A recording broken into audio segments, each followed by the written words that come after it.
Learn the most advanced recruiting techniques. Land the most desirable talent. Launch your company towards massive success. This is the Higher Power Radio Show with Rick Girard. The interview feedback. Don't underestimate the power of giving and receiving feedback in the interview process. Feedback helps your company improve the hiring process, and it provides positive candidate experience for the interviewee. Feedback is the breakfast of champions. Any idea who said that, Erin? I'm going to pretend I don't have notes in front of me. Nope. That was Ken Blanchard. He is the author of the 1 Minute Management books. I'm Rick Girard, and welcome to the Higher Power Radio Show. Our mission is to disrupt recruiting. We share insights from top-performing entrepreneurs and industry experts and provide proven tactical solutions to solve your company's difficult hiring challenges.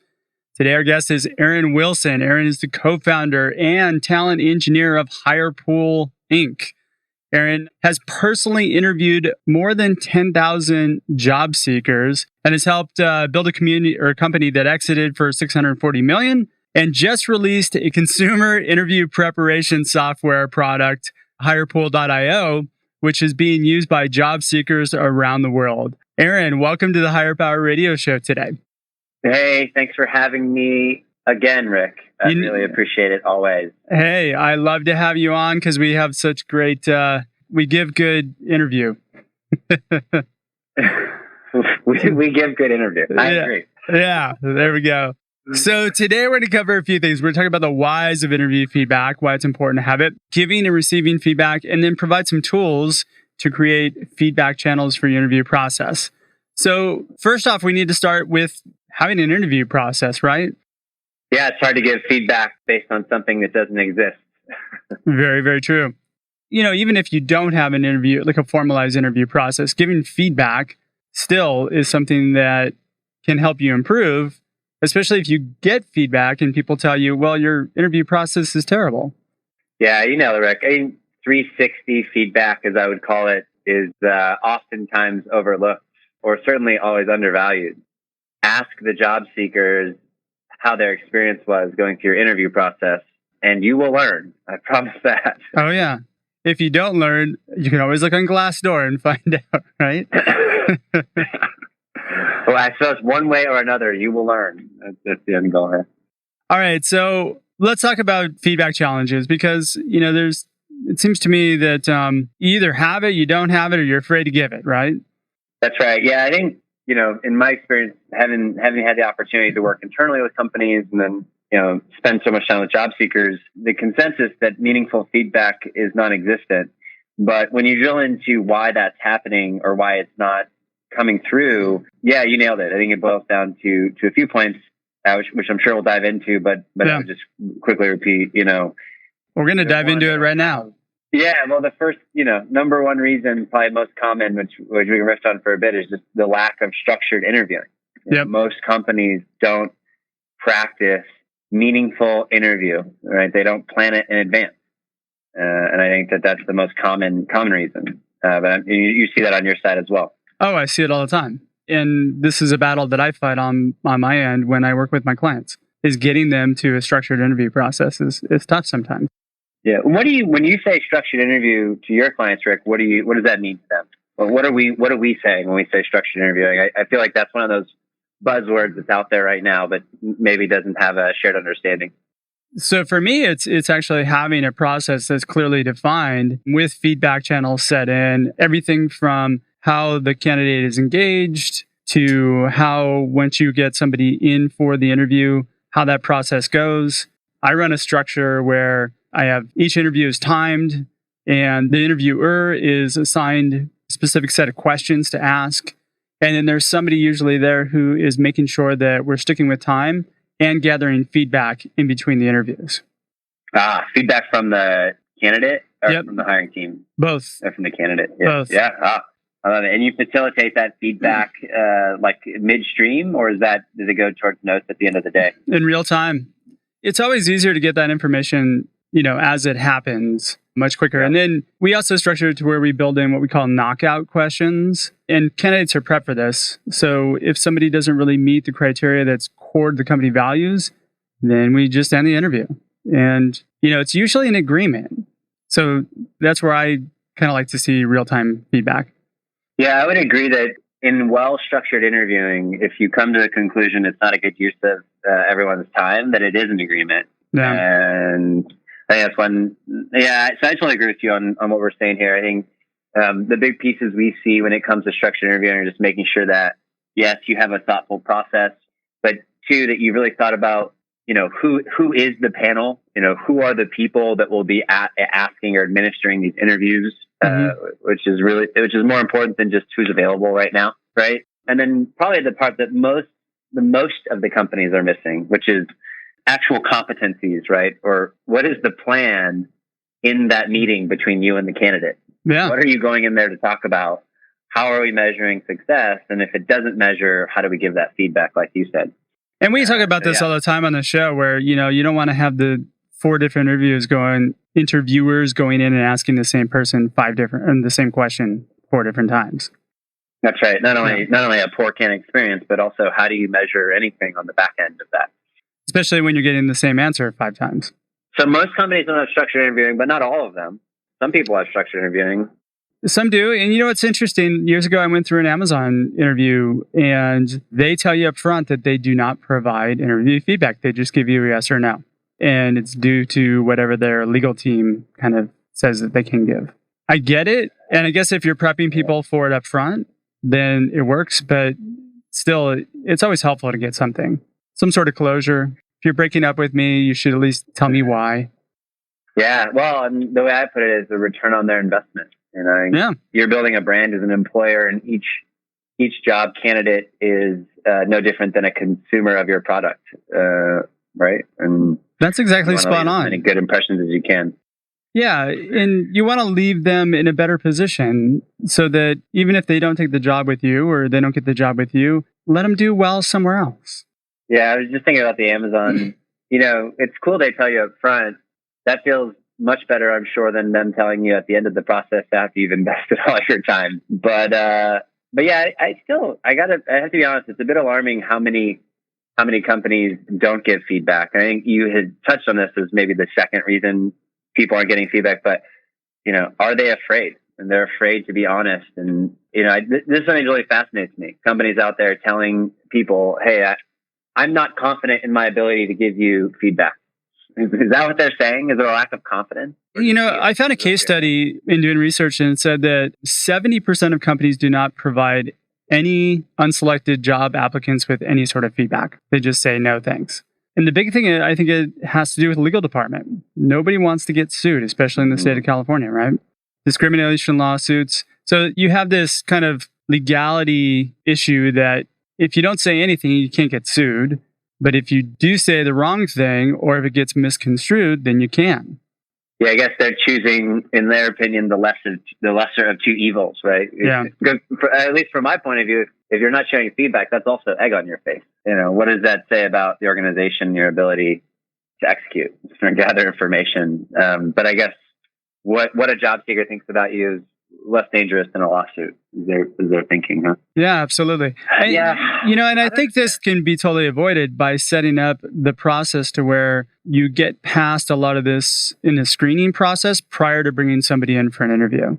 So if we do a better job screening, then you have a situation where once you bring somebody on site, you'll be able to gauge whether or not they can handle the feedback. There's a certain level of EQ that somebody has to have too, in order for them to be able to receive the feedback in a constructive manner. Yeah, that's a good point. And I think it's very rare for people to give feedback in a first round phone interview, right? Usually recruiters are in, they're like, "Hey, you're good. I'm going to put you forward." But I think it's a great place to experiment. To your point, Rick. Hey, candidate, I loved this call. It went really well. Here's one concern I have in the next interview, and keep that in mind. And you get a pretty quick read right off the bat how they're going to receive feedback. Yeah, if they get really defensive or angry about it, that's probably not somebody that you can provide feedback to.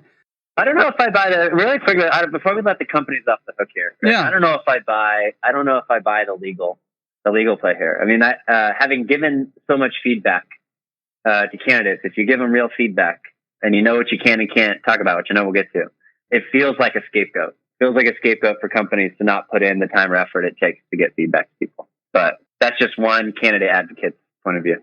So I'm a company advocate. You're a candidate advocate. The fact of the matter is, I think people are just scared if they say something. Yeah.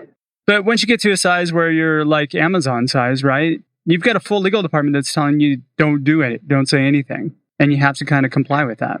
Well, it's certainly an education piece. I think you're right. We got a lot of work to do there. Yeah, certainly. But, coaching companies to be able to give that feedback is key, right? So if you don't have the feedback, go get it. If you have it, but you're not sure how to deliver it, that's what we're going to talk about in a minute. But you have to make a constant flow of feedback throughout the interview process. Gaining feedback is just as important as giving feedback, right? So one of the things that I teach my companies to do, and actually I teach candidates to ask this question too, and you may hate it, but I love it.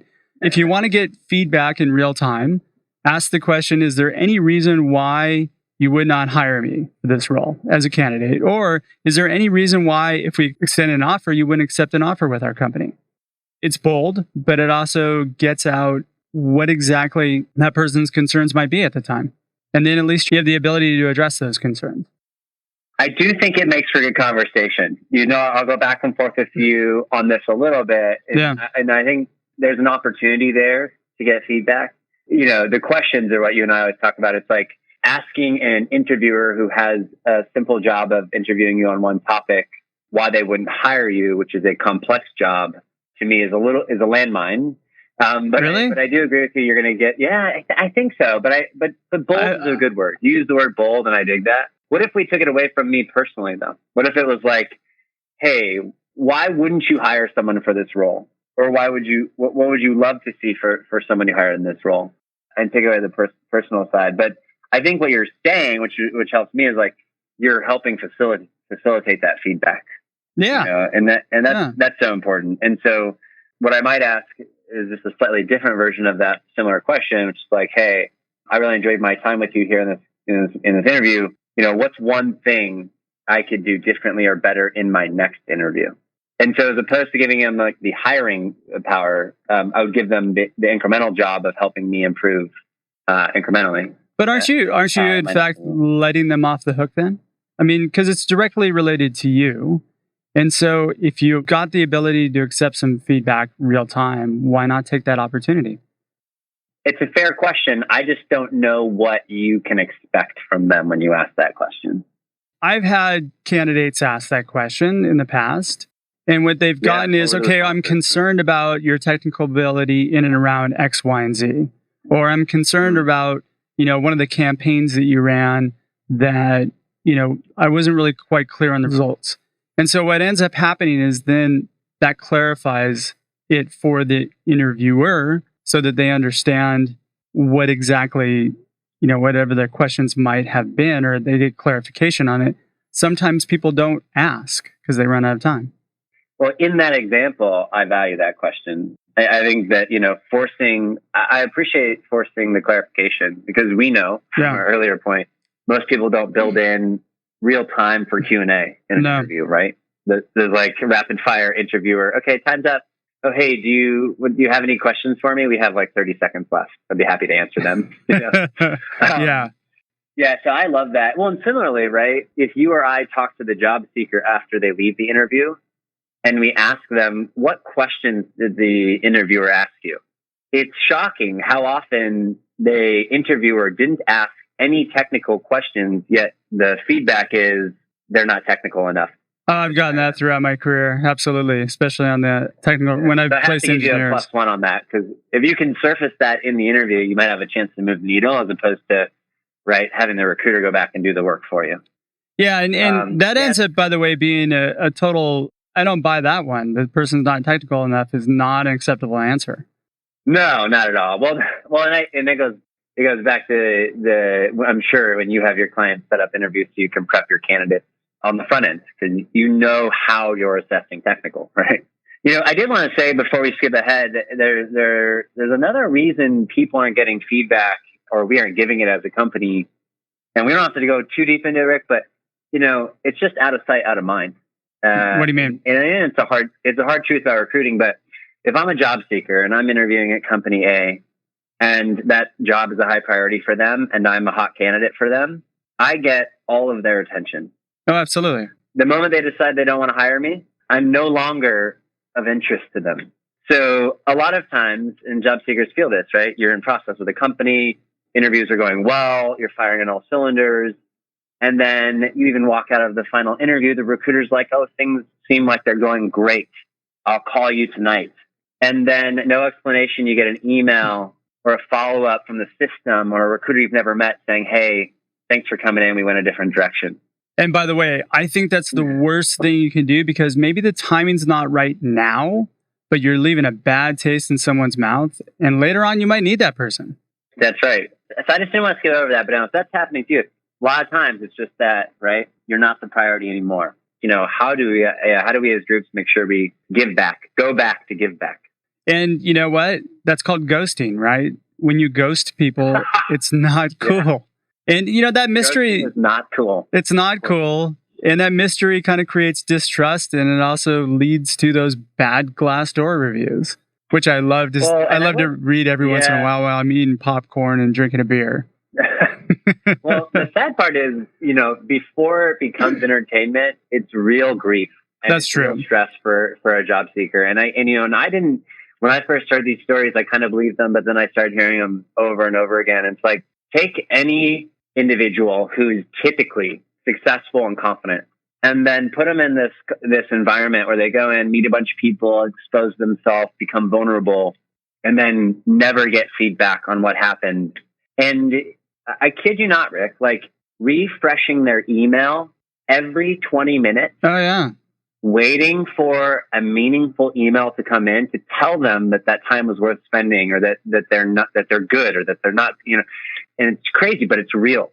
I'm totally in agreement with you on this. I think it's silly that you've invested this much time in a person and you don't close the loop. Well, and even to be selfish, not even for the job seeker, right? For yourself.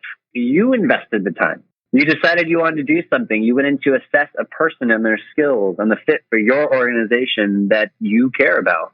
Are we switching sides now? I love this. Yeah, of course. Yeah, absolutely. So I think I'm a big fan of hiring process indicative of organizational behavior. But I would like to work for a company that makes a habit of taking a little time to reflect on work they've done to make sure going forward, right, we're improving, back to process improvement. And so if we're not slowing down there, it's a concern. It's a red flag. If you are just joining us on the live stream or the podcast, our guest today is Erin Wilson. Erin's the co-founder and talent engineer of HirePool Inc. So we just discussed a little bit about, feedback and why we don't give feedback. And now we're going to talk a little bit more. This leads us into what can't you give as feedback. So let's give somebody a roadmap on what they should or should not say. Because let's alleviate that fear for everybody, right? So my thoughts are you can basically talk about their interview preparation. If they didn't prepare for the interview well, you can let them know that, they didn't do so well on that one. Alignment with the cultural values or the company values is something that you can probably share. Their skills or maybe their problem-solving abilities. Anything that you would add to that? Honestly, I think you nailed the majority of them. Cultural values split a few ways. You can certainly talk about views or impact on the product or their customer base. I think you can talk about, you can move the onus internally and talk about the direction of the company. Sure. Is another way to do it.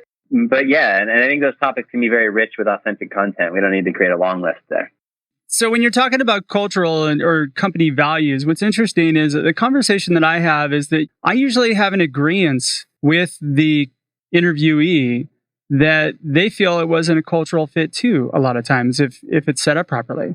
So it becomes a much easier conversation with most of the people that I've brought through the interview cycle, because we both decide, hey, look, it's just not a cultural fit. It's a mutual, okay, well, thank you so much. And then they're grateful that they got that feedback. Yeah, I couldn't agree more. I think it's important to both explicitly state them up front. Yeah. You get that. You get that with the Amazons of the world, the Netflix of the world. Google, Groupon has begun doing it recently. Yeah. So I certainly love stating it explicitly and allowing people to opt out, essentially, opt in, opt out. But it also, when you do that, it allows you to share decisions based on those values, which is what you're saying, Rick. But again, that's solid, concrete feedback. We value transparency. We asked you about X. We didn't feel there was a transparent discussion there. Or maybe the content was lacking and move on. Yeah, That's right. Absolutely. But it's evidence-based feedback, and it's something that, because of the values, you can drive consistently through your org. Boom. You just said something really key there. Evidence-based feedback. Hashtag. What can't you ask? Yeah. Let's talk about that a little bit, because really anything that's discriminatory in nature, right? So, yeah. Rick, are you married? You have kids? Oh, Rick, you're too old. I get that a lot. How old are you, actually? How much money do you make right now, Rick? I mean, I feel like these questions, curiosity is good, but you can't ask any of those questions. Anything that was legal in the 70s, you probably don't want to ask now. Anything that was legal 5 years ago, you probably don't want to ask now. But, in all seriousness, I think, not only are these real questions you can't ask, but I want to sort of come back to the topic of what is your recruiting department doing to help you? These questions need to be documented. They need to be shared. Interviewers have to know this stuff. And I think it's so easy to get caught up in the day-to-day, building the pipeline, managing the process, Rick, that where is the time for training and development? Where is the time for documentation? But this is one key area where we should all set aside time to do that. You know what, Erin? And even if you're a small company and you're just doing the recruiting yourself, this is where I see a lot of smaller companies that can't afford a recruiting department yet or a recruiter. This is where they tend to fall short, because they kind of say the wrong things, or they don't give proper feedback in the right way, and they end up getting themselves into trouble that way, right? Absolutely. Yeah. Go ahead. So my thought was, let's kind of target toward the entrepreneur who started up a company. Let's give them a little bit of process on how to give and receive feedback. What do you think? You want to take a stab at that? Yeah, sure. This is the company giving feedback? Yeah, the company giving and getting feedback, right? So some sort of process for that. So I think, the simplest rule when any team I work with is, one, give feedback based on the competency that you were assigned. So hopefully that's part of the equation. But if not, we'll assume it's not. When I ask people to give succinct feedback, for example, think in bullet points, not short stories, right? You start to help people simplify the problem. The second thing I would say is try to be balanced. So for every, positive piece of feedback or negative piece of feedback you have, figure out if there's a counter to it. And I'm trying to get at the point here of we shouldn't be giving feedback to tell people whether they're good or bad. Mm-hmm. Rick, we should be thinking about how to deliver feedback as a description of time and place. Yeah. And whether they align or not. I think it's the first thought. Your turn.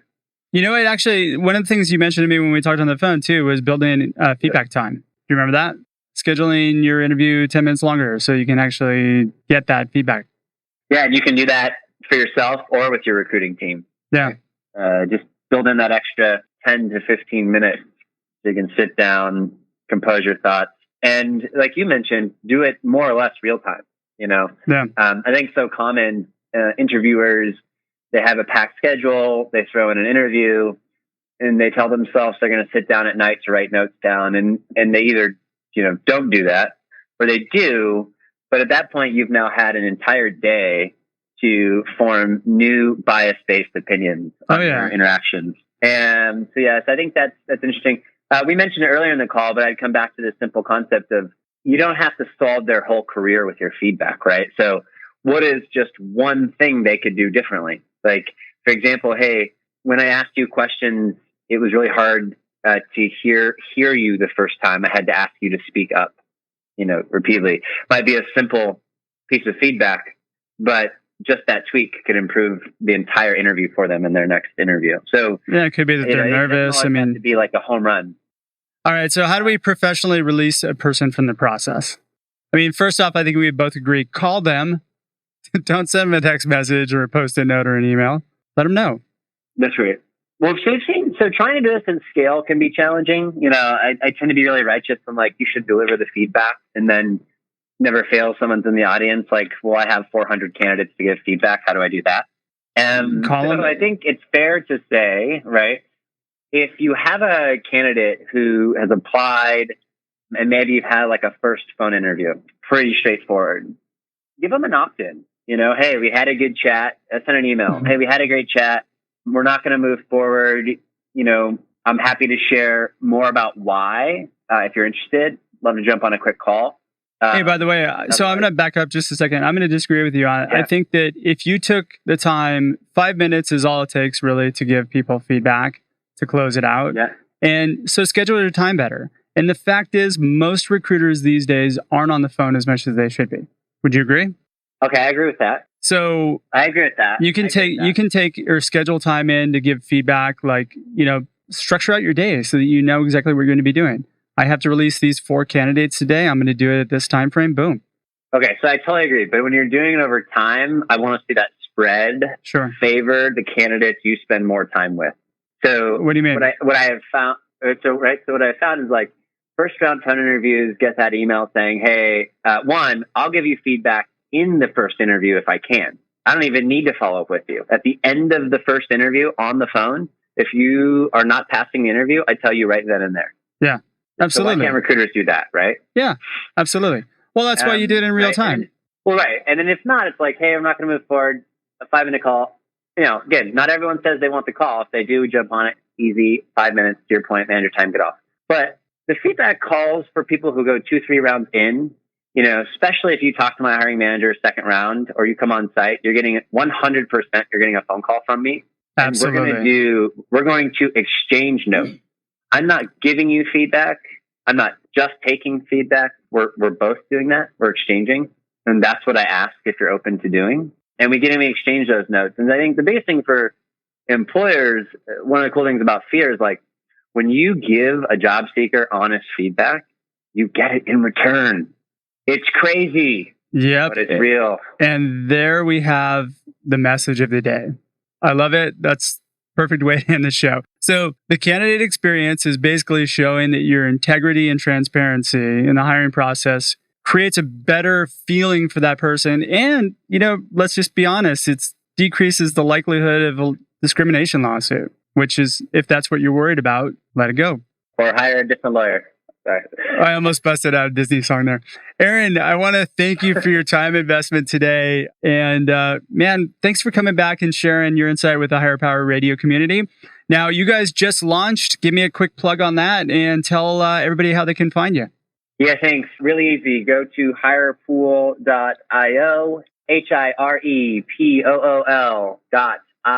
hirepool.io.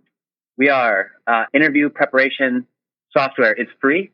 It's 100% for the job seeker. No secret links to employers, no recruiting database, no jobs advertisement. 100% for you. Awesome. Come check it out. That's fantastic. So I encourage everybody in their listening audience, go check it out. I want to thank our listening audience for tuning in to this week's episode of Higher Power. A quick thanks to our team, our engineer, Paul Roberts, our producers, Andrea Ballin, Shanti Ryle, and Kim Iverson. If you're listening to the podcast, please subscribe, rate, and review the show. Your input is welcome and needed to improve the content for you. Join our community at Hire, that's H-I-R-E, Power, P-O-W-E-R, radio, R-A-D-I-O.com. And you can always find us by searching Higher Power Radio on iTunes, iHeartRadio, Stitcher, TuneIn, Spotify, and YouTube. Follow us on LinkedIn and Facebook at Higher Power Radio Show, or you can follow me on LinkedIn at Rick Girard. Tune in next week. Our guest is going to be Lori Torres. Lori's the CEO of Parcel Pending, company who's crushing it here in Orange County. And we're going to be talking about due diligence in the hiring process. I'm your host, Rick Girard, and you have been listening to the Higher Power Radio Show. Aloha. Thank you for listening to Higher Power with Rick Girard on OC Talk Radio.